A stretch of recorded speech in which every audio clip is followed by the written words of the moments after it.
ប្រទេសថៃកំពុងស្ថិតក្នុងដំណាក់កាលស្ដារឡើងវិញពីវត្តនៃគ្រោះមហន្តរាយធម្មជាតិដែលបំផ្លិចបំផ្លាញបំផុតក្នុងប្រវត្តិសាស្ត្រទំនើបរបស់ខ្លួនឆ្នាំ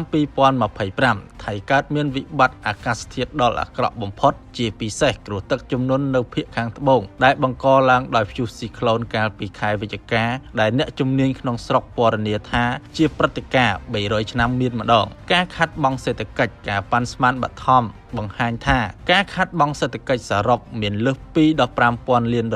ប្រហែល$5,000 លានខេត្តភាគខាងត្បូងដែលរួមចំណែកប្រហែល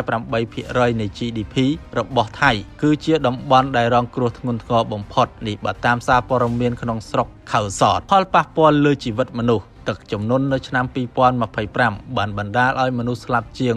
260នាក់នេះបើតាមរបាយការណ៍ផ្លូវការខណៈដែលរបាយការណ៍ខ្លះបង្ហាញថាចំនួនអាចខ្ពស់ជាងនេះនៅតំបន់ដាច់ស្រយាលដូចជាខេត្តសង្ខ្លាប្រជាជនជាង 3.6 លាននាក់ក្នុងខេត្តចំនួន20បានរងផលប៉ះពាល់ចំណែកវិស័យទេសចរណ៍និងឧស្សាហកម្មមជ្ឈមណ្ឌលសេដ្ឋកិច្ចហៃយ៉ាតបានជួបប្រទះកម្រិតទឹកជំនន់រហូតដល់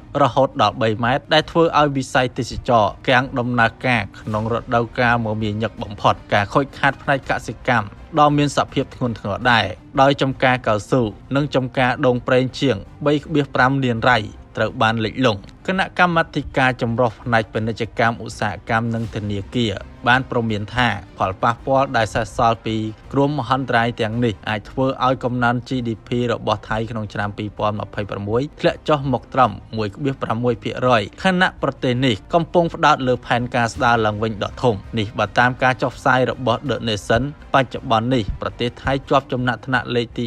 17លើពិភពលោកក្នុងសន្ទុះហានិភ័យអាកាសធាតុដែលឆ្លុះបញ្ចាំងពីភាពងាយក្រងគ្រោះខ្ពស់បំផុតចំពោះរបបថ្មីនៃព្រឹត្តិការណ៍អាកាសធាតុធ្ងន់ធ្ងរខ្លាំង